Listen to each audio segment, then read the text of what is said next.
Shalom, shalom, everybody. You ever have those situations in life where you start off great, and then bit by bit it just gets a little bit weirder, and then weirder, and then weirder, and then all of a sudden it's like really screwed up? When things come full circle and they're, lack of a better term, perfect, forever, once again, those are good moments.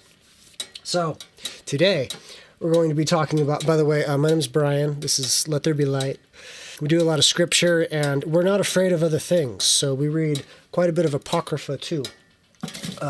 Today's episode is going to be quite the highlight of that. We're going to be talking about the Melchizedek priesthood. I'll say that again. The Melchizedek, or any other way you want to pronounce it. I hope you enjoy.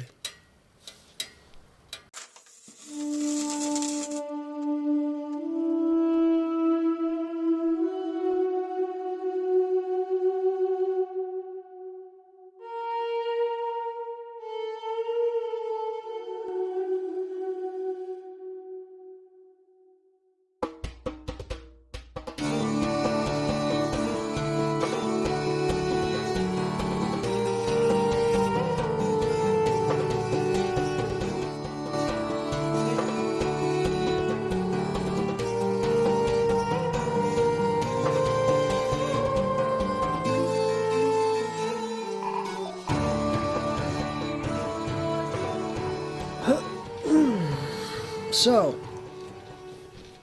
in this walk with Yahawah, your Heavenly Father, we are, as a people, as His children, held to a standard.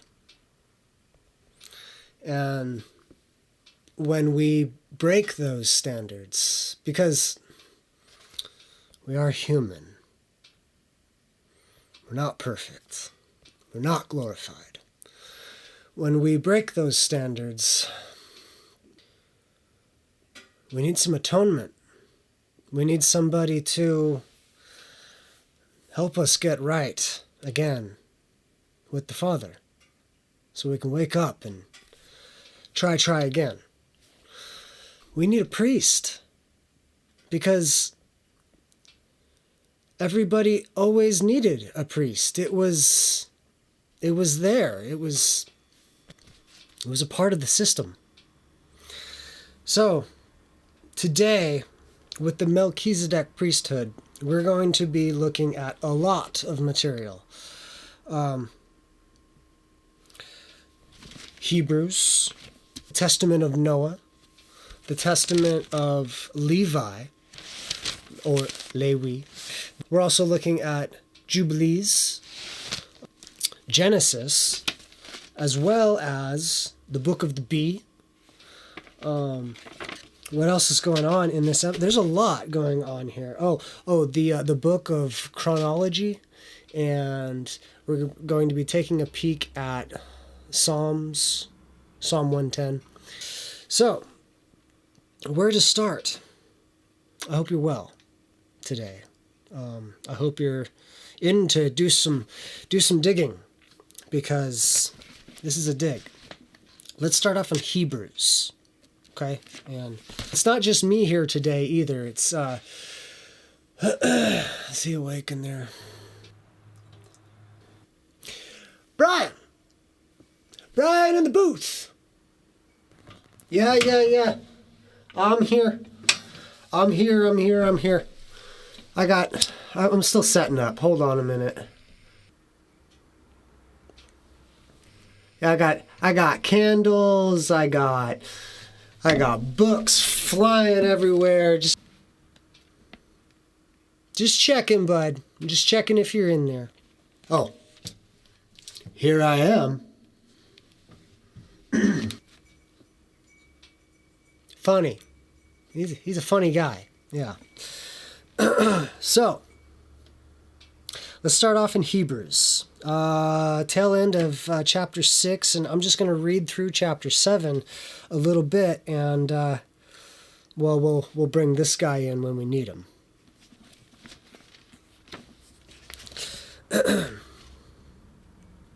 Where Yahusha has entered as a forerunner for us, having become high priest forever, according to the order of Melchizedek. Who's Melchizedek? Well, let's keep reading. For this Melchizedek, sovereign of Salem, priest of the Most High Elohim, who met Abraham returning from the slaughter of the sovereigns and blessed him. That's a key word, blessing. To whom also Abraham gave 1/10 parts of all, his name being translated, indeed, first sovereign of righteousness, and then also sovereign of Salem, which would later be called Jerusalem. Jerusalem. Or the sovereign of peace. Being without father and without mother, without genealogy, having neither beginning of days nor end of life, but having been made like the Son of Elohim. Well, let's just pop over to Genesis, and let's I think that's in chapter 14. Let's take a peek at, you know what, Brian in the booth, huh? Read the Melchizedek part in chapter 14 of Genesis. What? Oh, Genesis. You got it. Cool. And when Avram heard that his brother was taken captive, he armed his 318 servants who were born in his own house and went in pursuit as far as Dan.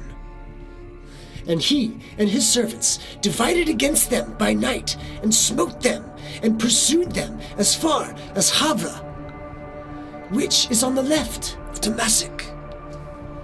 So he brought back all the goods, and also brought back his brother Lot and his goods, as well as the women and all the people. And after his return from the defeat of Kedorlaomer and the sovereigns who were with him, the sovereigns of Sodom came out to meet him at the valley of Shawah, that is, the sovereigns' valley. And Melchizedek, sovereign of Shalom, brought out bread and wine.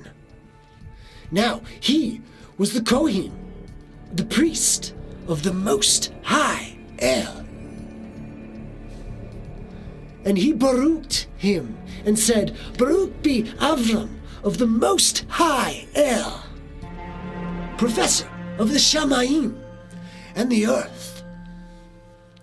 And Baruch be the Most High El, who has delivered your enemies into your hands. And he gave him 1/10 of all.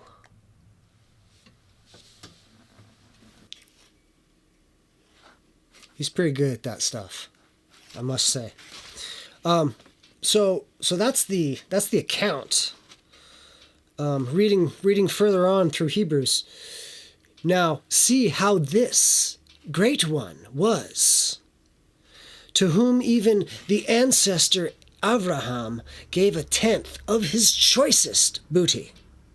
Booty being the stuff that he got from the war that he was in.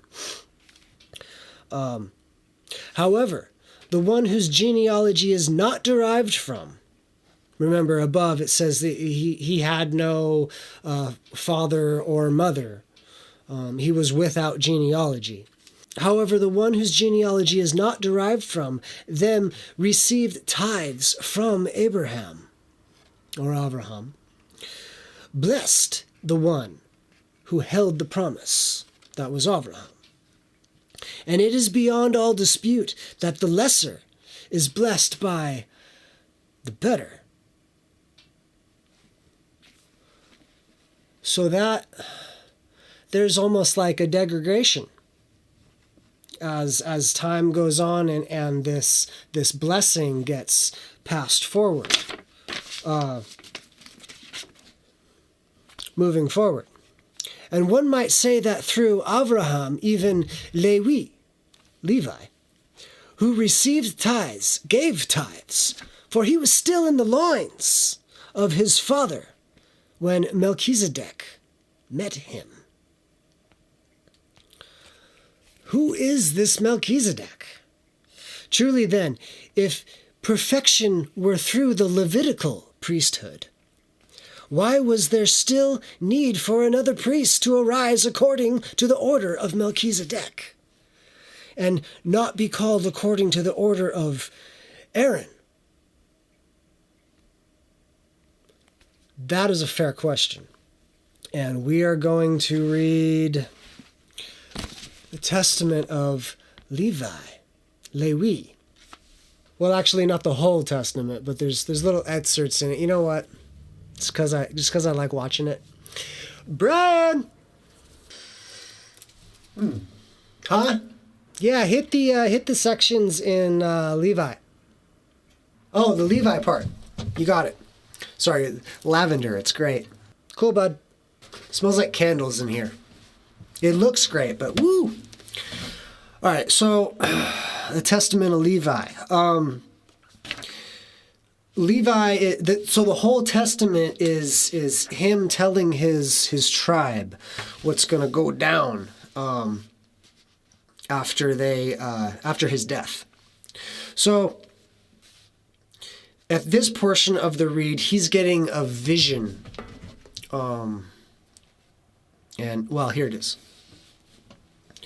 And thereupon the angel opened to me the gates of heaven. And I saw the holy temple, and upon thee a throne of glory with El Elyon. And he said to me, Lewi, I have given you the blessing of the priesthood, until I come and sojourn in the midst of Yashriel. So there's a time limit. You know, he gets the priesthood until this happens. It's quite clear. So, moving forward, excerpts. These are excerpts, right? It's not the whole thing. I think there's another video on this channel of the whole read of this book, but if you want to check that out, you go ahead. Levi, your seed shall be divided into 3 offices for the sign of glory of Yeshua who is to come. And the first portion shall be great, yea, greater than it shall be none. The second shall be in the priesthood, and the third shall be called by a new name, because a king shall arise in Yahudah, and shall establish a new priesthood, after the fashion of the other nations. And his presence is beloved as a prophet of El Elyon, of the seed of Abraham, our father. And my father's father blessed me according to all the words of the visions which I had seen. And when we came to Bethel, my father saw a vision concerning me, that I should be their priest unto Elohim. Yitzhak called me continually to put me in remembrance of the Torah, and Yahuwah, even as the angel of Yahuwah, showed unto me. And he taught me the Torah of the priesthood, of sacrifices, whole burnt offerings, first fruits, free will offerings, peace offerings. Therefore, my children, I have learned that at the end of the ages, ye will transgress against Yahuwah, stretching out his hands to wickedness, and to all the other nations ye shall be a scorn. Therefore the temple which Yahawah chose shall be laid waste through your uncleanness, and ye shall be captives throughout all nations. And now I have learned that for 70 weeks ye shall go astray, and profane the priesthood, and pollute the sacrifices. And ye shall make void the Torah, and set at naught the words of the prophets by evil perverseness. And whereas ye have heard concerning the 70 weeks, hear also concerning this priesthood. For each jubilee there shall be a priesthood, and in the first jubilee the first who is anointed to the priesthood shall be great, and shall speak to Elohim as to a father. And his priesthood shall be perfected with Yahawah.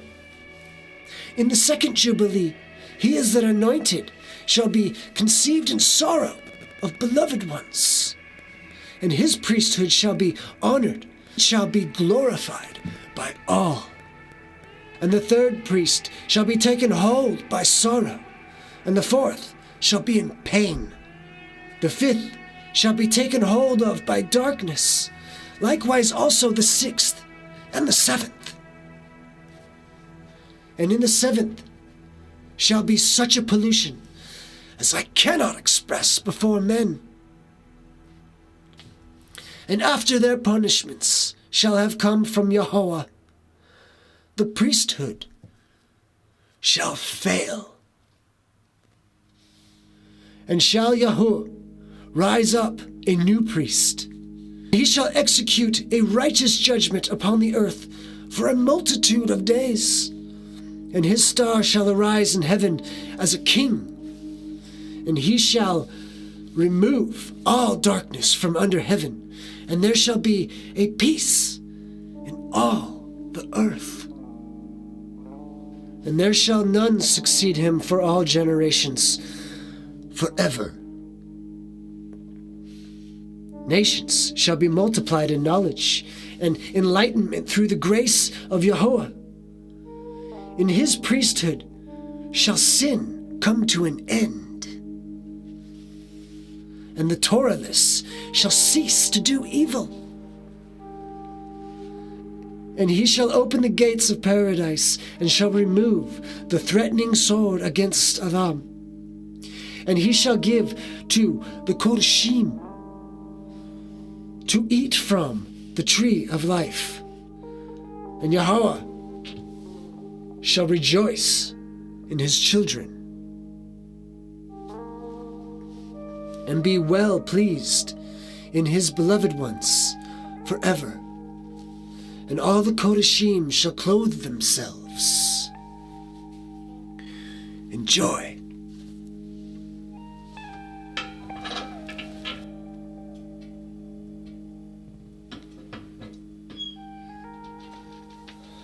So, Lewi himself knew that his priesthood was only going to be for a specific time. And once that time was over, well, there's a change in law a little bit. But we'll get to that. Let's keep going.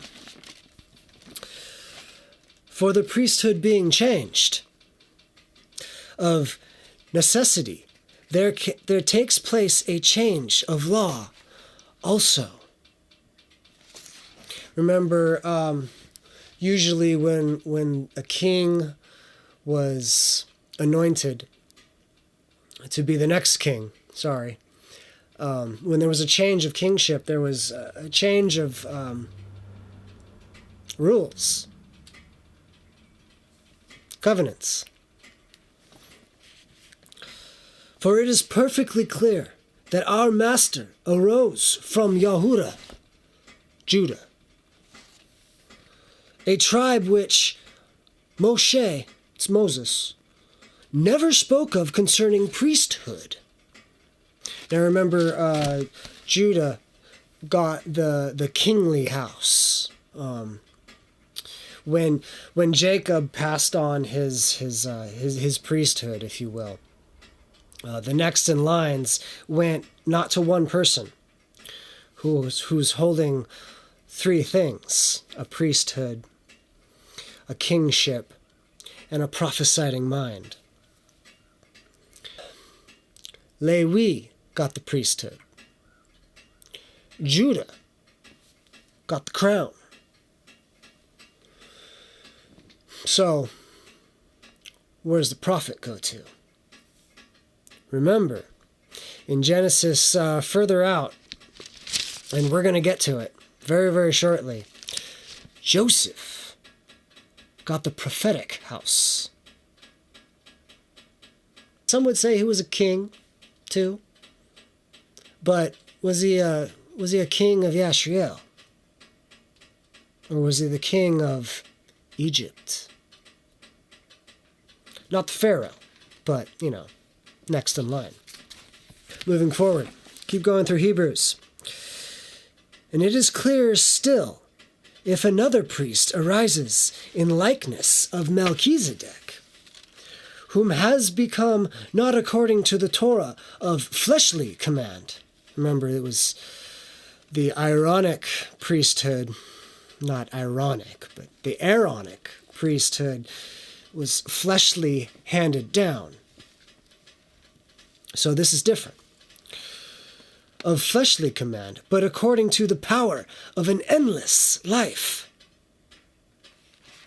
For there is indeed a setting aside of former command, because of its wickedness and unprofitableness. For the Torah, being the Levitical Torah, perfected not, but the bringing in of a better expectation, through which we draw near to Yahuwah. There is only one that we go through to get to the Father. Our high priest. For they indeed became priests without an oath, because it was just passed down to the son, the next in line. The Zadok priests, if you will, just out of the little sect of Aaron.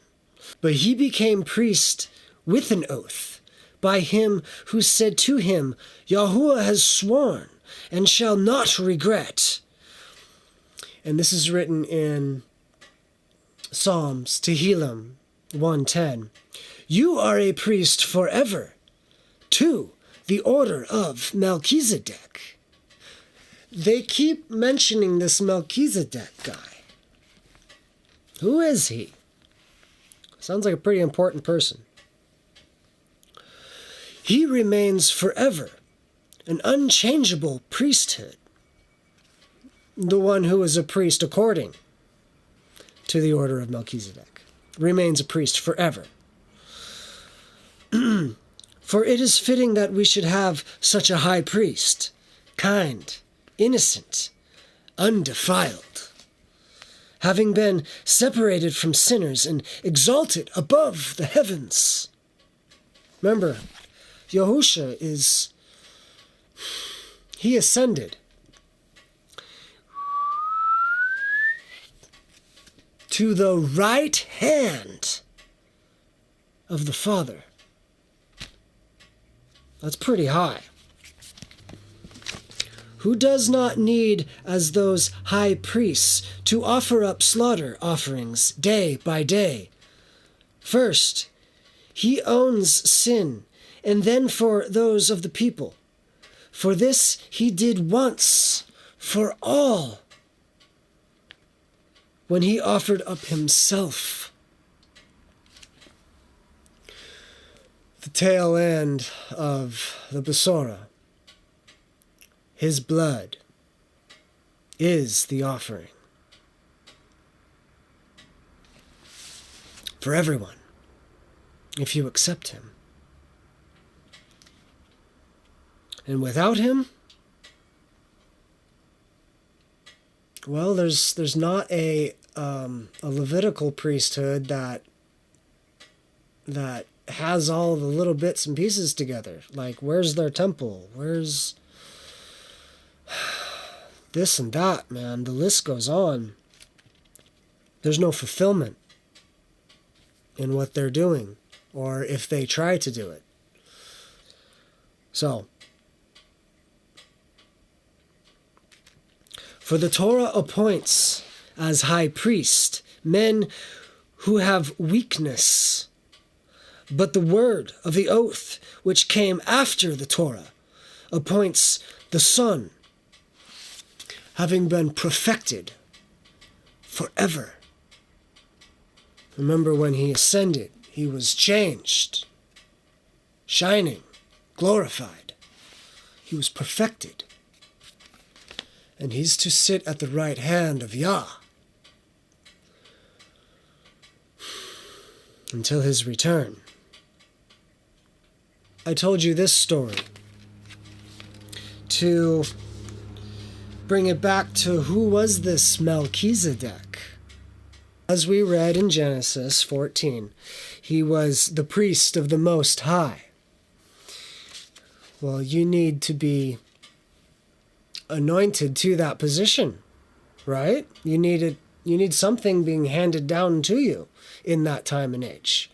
So, who handed it down to him? Well, we are going to be jumping over a couple of different things.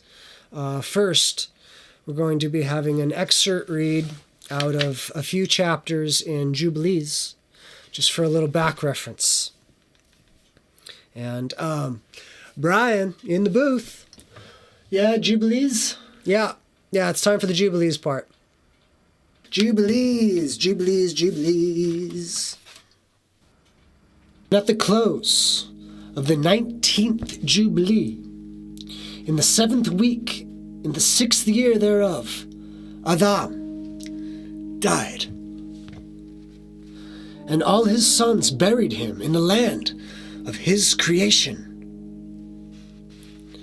And he was the first to be buried in all the earth.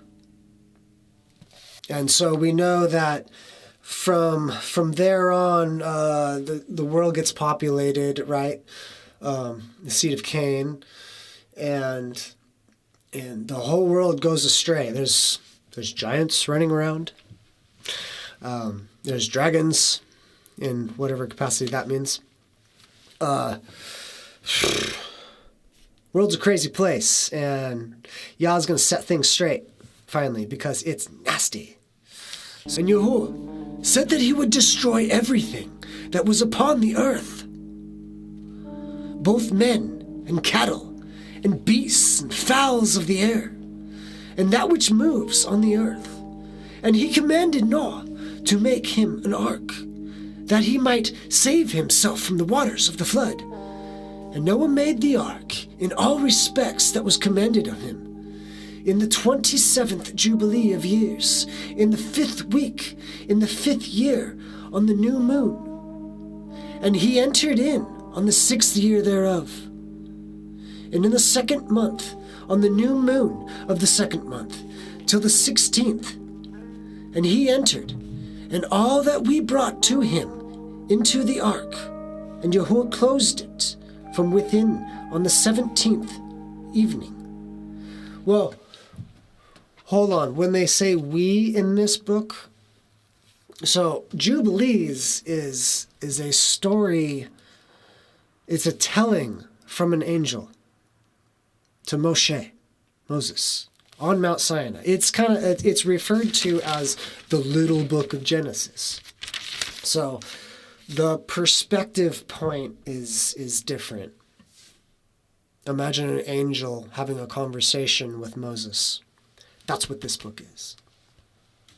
And Yahuwah opened 7 floodgates of heaven, and the mouth of the fountains of the great deep, 7 mouths in number. And on the 27th thereof, he opened the ark, and set forth from it beasts and cattle and birds, and every moving thing. And on the new moon of the 3rd month, he went forth from the ark, and built an altar on the mountain. And he made atonement for the earth, and took a kid and made atonement by its blood, for all the guilt of the earth, for everything that had been on it, had been destroyed, save those that were on the ark.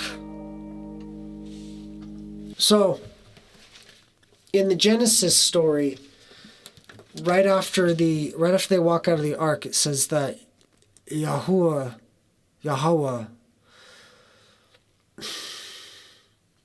baruched him, blessed him. And here he is in Jubilees, he's making an atonement for the earth. Ladies and gentlemen, boys and girls, brothers and sisters, Noah is a priest, if you're not getting that. It's what that's saying. Hold on, wait a minute. So this is the, whoa, there we go. Guys, technology, there we go. So this is the part, this is the part where I wanted to intersect. Right after he does the sacrifice, the atonement for the earth, he, as many prophets do, actually all of them, it's a trademark. After Noah does the sacrifice, well, here it is. After Noah's sacrifice, Yah made a covenant with him and his sons. This is recorded in Genesis 9, like I was saying. And it is referred to as the Rainbow Covenant, but it is properly called the Noahide Covenant. Yah promised not to destroy the earth again with water and set the rainbow in the sky as a sign of the covenant between Yah and all the Gentile nations, his creations. Yah then instructed Noah to teach his sons to observe what became known as the 7 Noahide laws. They were commanded to spread over all the earth and create nations. Each Gentile nation was to create courts of justice and to punish murder,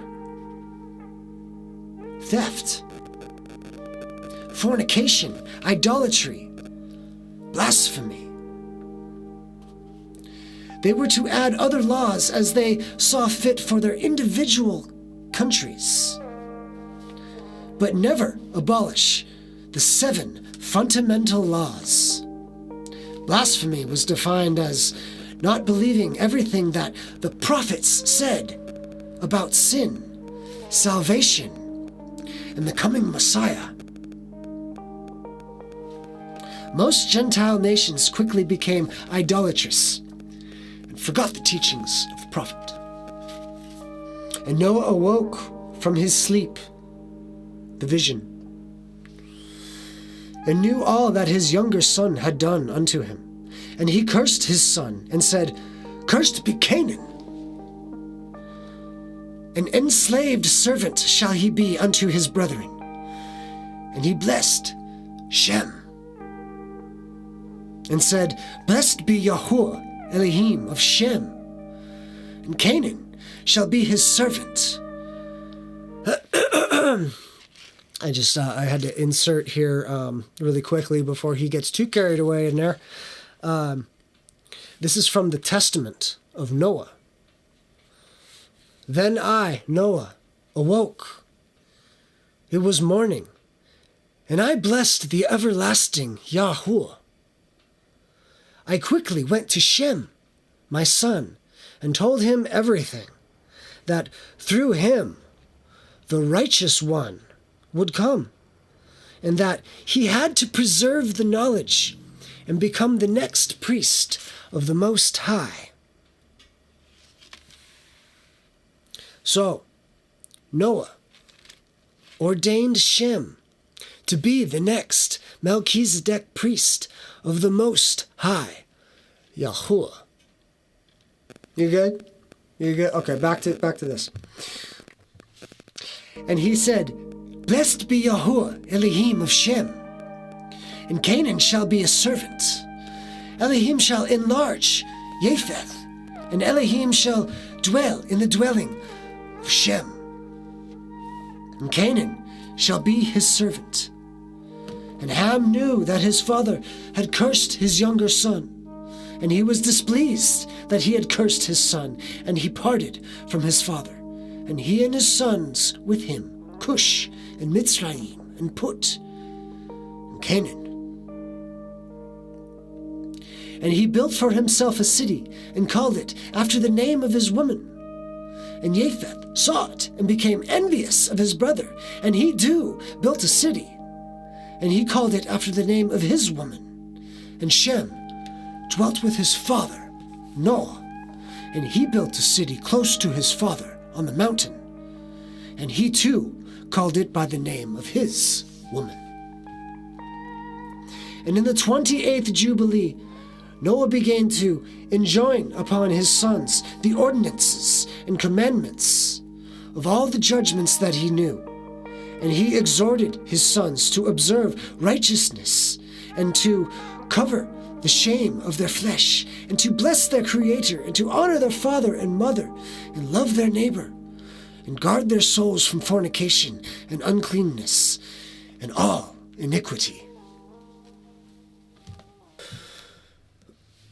So fast forwarding again, generations are being conceived, and it's coming to the end of Noah's life, right? And inheritances are being placed, and divisions are being made, and borders are being formed. So they start dividing up their land. And, this is at that point. And there came forth on the writing as Shem's lot in the middle of the earth. I think we're going to get to middle of the earth here pretty quick. Which he should take as an inheritance for himself and for his sons, for the generations of eternity. And from the middle of the mountain of Rapha, from the mouth of the water, from the river Tina, and his portion goes forth west, towards the midst of this river, and it extends till it reaches the water of the abyss, out of which the river goes forth and pours its water into the sea of Met. And this river flows into the great sea. And Noah rejoiced that his portion came forth for Shem and for his sons, and he remembered all that he had spoken with by his mouth in prophecy. For he had said, Blessed be Yahuwah Elohim of Shem, and may Yahuwah dwell in the dwelling of Shem. And he knew that a blessed portion and a blessing had come to Shem and his sons, until the generations forever in the whole land of Eden. And thus the sons of Noah divided unto their sons in the presence of Noah, their father, and he bound them by an oath, imprecating a curse on everyone that sought to seize the portion which had not befallen him by his lot. So, if they tried to invade a land that wasn't given to them by inheritance, they would be cursed. And they all said, So be it. So be it for themselves and their sons forever throughout their generations, till the day of judgment, on which Yahuwah Elohim shall judge them with a sword, and with fire for all the unclean wickedness of their errors, wherewith they have filled the earth with transgression and uncleanness and fornication and sin. And in the 3rd week of this Jubilee, the unclean devils began to lead astray the children of the sons of Noah. The unclean devils would be literally the spirits of the Nephilim, the giants, who were killed off by the flood.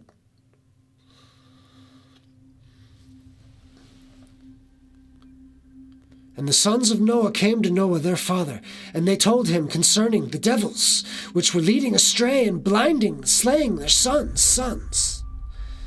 And he prayed before Yahuwah Elohim. And Yahuwah Elohim bade us, remember, it's conversation, us as angels, bade us to bind all the Ruach, and the chief of the Ruach, Mistema, came and said, Yahawah, Creator, let some of them remain before me, and let them hearken to my voice, and do all that I say. For if some of them are not left to me, I shall not be able to execute my will. For the sons of men are for corruption, and leading astray before my judgment. For great is wickedness of the sons of men. And Yahuwah said, let a 10th portion remain, and let 9 parts descend into the place of condemnation. And one of us, he commanded that we should tell Noah all their medicines, for he knew that they would not walk in uprightness, nor strive in righteousness. We did according to all of his words, and all the malignant evil ones were bound in the place of condemnation. And a 10th part of them we left, that they might be subject before Satan. And we explained to Noah all the medicines of their diseases, together with their seductions, how we might heal them with herbs of the earth. And Noah wrote down all things in a sefer, as we instructed him concerning every kind of medicine. Thus the evil Ruach were precluded from hurting the sons of Noah. And he gave all that he had written to Shem, his eldest son, for he loved him exceedingly above all his other sons. Now, we told you that story so that we could tell you this story. This comes from the book of the Bee, and it's a telling of lineage, hidden lineage. Remember, back in Hebrews, it says that he was without mother and without a father. If we turn to the book of chronology, his mother and father were really of no significance to the story. They had such a tiny little part that, well, they were just not recorded. Not that they didn't have any natural parents. They just weren't known in the books. Selah, or however you want to pronounce it, had a brother. And that brother was the father of Melchizedek. And continuing on with the book of the Bee story. And Noah lived 350 years after he came forth from the ark. And when he was sick unto death, Shem, Ham, and Japheth, and Arpachshad, and Selah gathered together unto him. And Noah called Shem his firstborn, and said unto him privily, Take heed, my son Shem, unto what I say unto thee this day. When I am dead, go into the ark, wherein thou hast been saved, and bring out the body of our father, Adam. And let no man have knowledge of what thou doest, and take with him. Hold. Okay, remember, this is a little crazy with the body of Adam, right? Remember, in the book of Jubilees, it states that angels were bringing items into the ark to Noah. Well, if we read in other apocrypha, it says that Adam had a burial and he went back to the land that he was formed. Well, who has access to the land that he was formed? Only the holy angels. And is it so far out of the imagination that if the whole world was to be destroyed by the flood, that they would exhume the body of Adam, and place him into the ark to be preserved?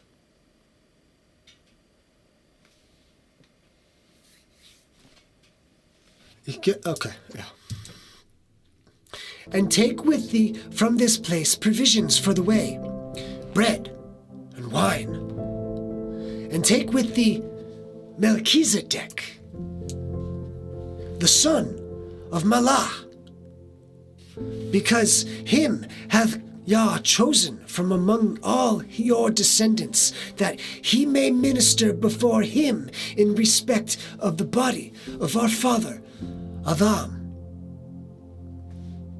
And take the body and place it in the center of the earth,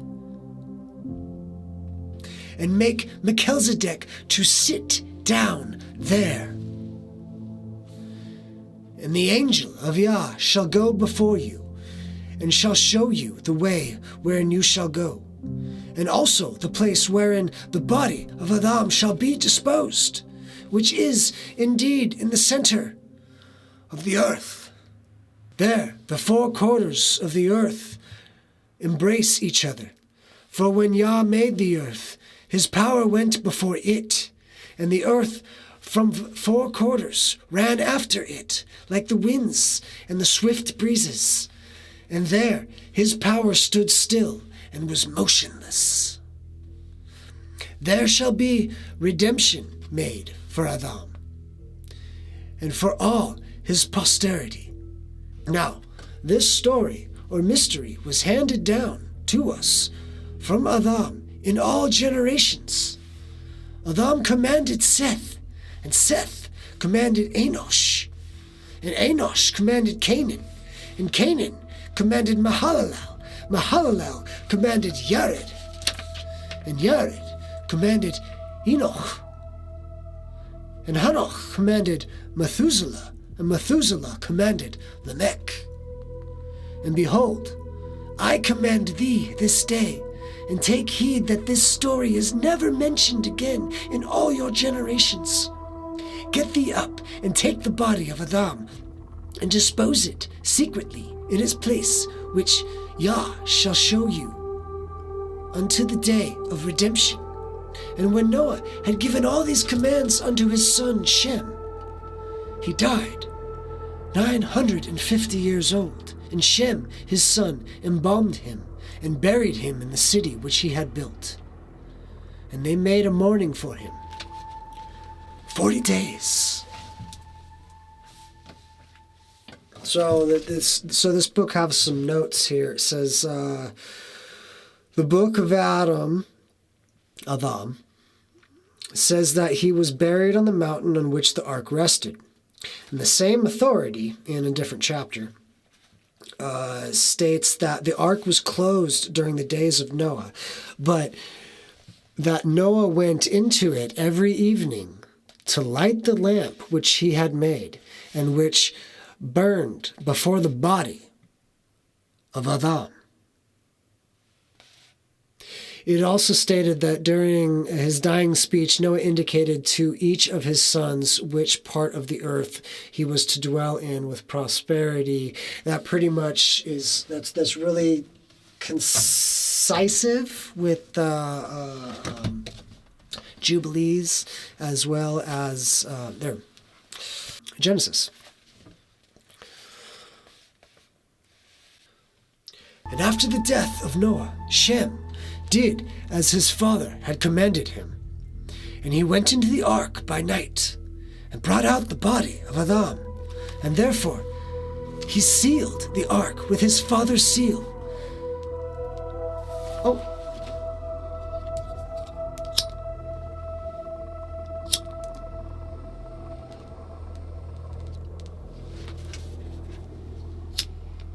We love candles. They're live action. You don't know what you're going to get. Sometimes they're just going to burn out right in the middle of a read. Who knows? You just got to do it. He called Ham and Japheth and said unto them, My brethren, my father commanded me to go up and travel over the earth, even to the sea, the Mediterranean. And I am to see what the rivers are like, and then return unto you. And behold, my wife and children of my house are with you. Let your eyes be upon them. And his brethren said unto him, Take with thee a company of men from the camp, for the land is a desert waste, and is shorn of inhabitants, and there are wild beasts therein. And Shem said unto them, The angel of Yahawah shall come with me, and there he shall save me from every evil thing. And his brethren said to him, Go in peace. And may Yahawah of our fathers be with thee. And Shem said to Mahalah, the brother of Selah, and the son of Canaan, the grandson of Apakshad, the father of Melchizedek, Give ye me Melchizedek, he may go up with me, and be a consolation for me on the road. Mahalah said to Shem, Take him, and go in peace. And Shem gave commands unto his brethren, and said unto them, My brethren, my father made me swear that neither I nor any of your descendants should go into the ark. And he sealed the ark with his seal, and said unto them, Let no man go near it. And Shem took the body of Adam and Melchizedek, and went forth by night from among the men. And behold, the angel of Yah, who was going before them, appeared unto them. And their journey was very speedy because of the angel. And when they arrived, which is in the center of the earth, and when Shem had disposed the body of our father Adam upon its place, the four quarters of the earth separated themselves for each other, and opened itself, and Shem and Melchizedek deposited the body of Adam there. And as soon as he had laid it therein, the four quarters of the earth drew quickly together and enclosed the body of Adam, and the door of the created world was shut fast. There's more notes on this. The Book of the Bee dedicates an entire chapter to Melchizedek and says that neither the father nor mother of this Melchizedek were written down in any genealogies. Not that he didn't have any natural parents, but that they just weren't significant enough to be recorded. The greater number of doctors say that he was the sect of Canaan, whom Noah cursed. But in the book of chronology, however, the author affirms and says that he was the seed of Shem, the son of Noah. Shem begot Apakshad. Apakshad begot Canaan. And Canaan begot Salah and Mala. Salah was written down in the genealogies, but Mala was not. Because of his affairs were not sufficiently important to be written down in the genealogies. Well, Noah had Ham, Shem, and Japheth, right? But he also had like 20, 30, 40 other kids after the fact. Their names are nowhere to be seen. So sons and daughters, mind you. And also in the book of Adam, it says that Canaan was the father of Melchizedek, and that the angel of the face, or Michael, appeared to him and told him that he was going to send away his son from him. And the angel also appeared to Melchizedek and told him to go with Shem and to minister before the body of Adam in the center of the earth. And also to Shem. Interesting. After this interview with the angel, Shem made a splendid coffin to hold the body of Adam and prepare bread and wine for the journey. That's also bread and wine. I mean, it's a hallmark thing. It's a hallmark thing. Melchizedek, and when Melchizedek went to the ark to take out the body, they found the door locked by Noah, and they had no key to open it. But as soon as Melchizedek, remember that Noah got the prophecy that this kid is going to be one of the next priests, as well as Shem. And as soon as Melchizedek touched the locked door, it opened. And the voice of Adam was heard to address him as the priest of the Most High. Pretty crazy. Melchizedek went into the ark, and Michael helped him to carry out Adam's body. And Shem brought out the gold and the frankincense and the myrrh. Shem laid the body in the coffin, which he had made, and then shut the door of the ark. And Melchizedek was 15 years of age when this whole thing went down.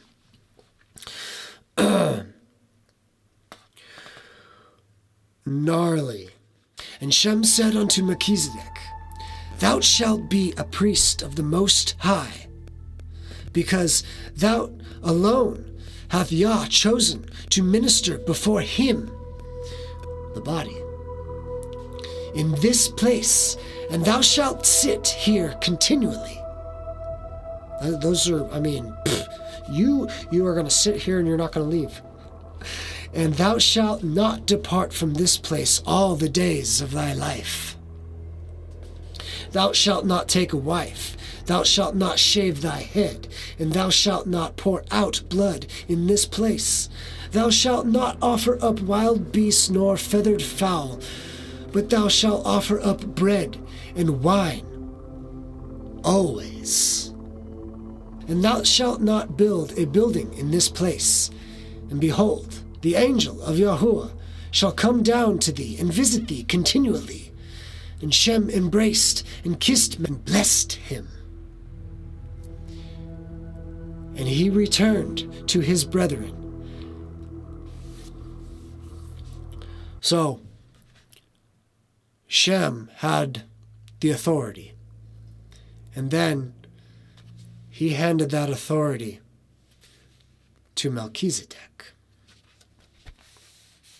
And other scribe notes says that in the manuscript of one Melchizedek's father, Melchizedek wore a tunic of skin and a leather girdle, and an angel dwelt with him and protected him and gave him food. And when he was old, the kings of the earth heard his fame, and 11 of them gathered together and came to see him, and they entreated him to go with them. But he would not be persuaded. And when he did not conform to their wishes, they built a city for him there where he sat. And they called it Shalom. And the kings said to one another, This is the King of all the earth, the Father of nations, for he is truly righteous.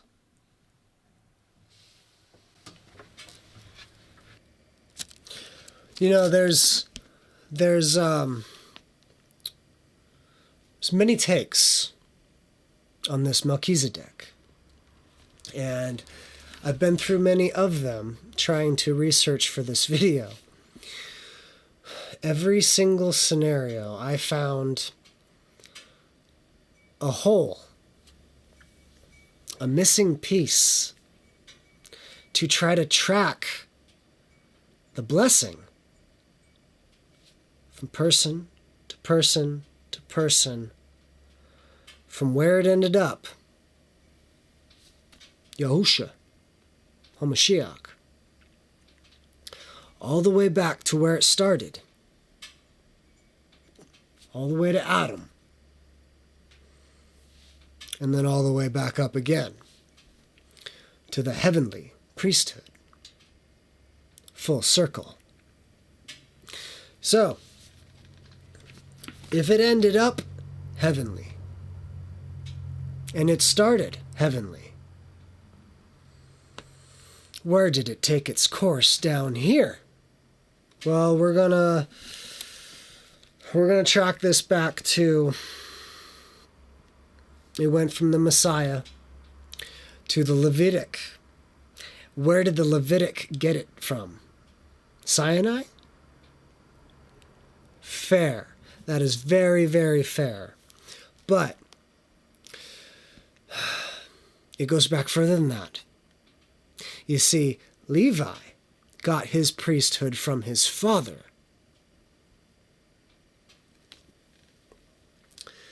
Where Jacob splits up the priesthood into 3 different parts.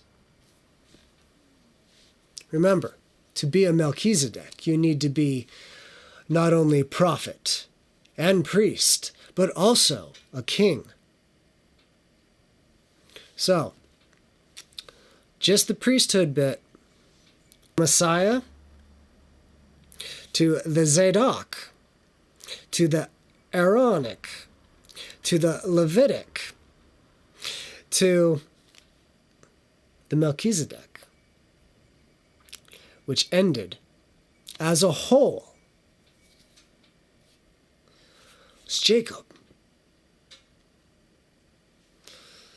Jacob got it from Isaac, who got it from Abraham, who got it from Melchizedek,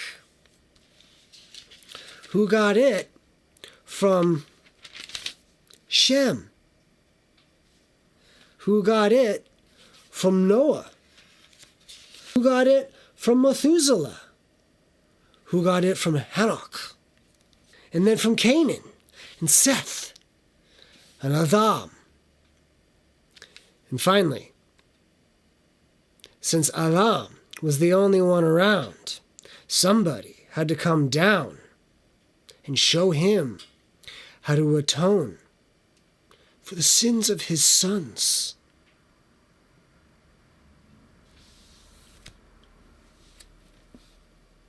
All things come full circle.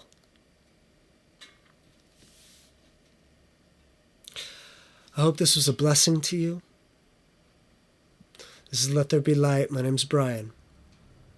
My mishpacha, boys and girls, ladies and gentlemen, brothers and sisters. I hope you have a baruch, blessed day. And all praise to Yahawah. And all prayers through Yahusha Ha'Mashiach, our High Priest and King and Prophet. Shalom.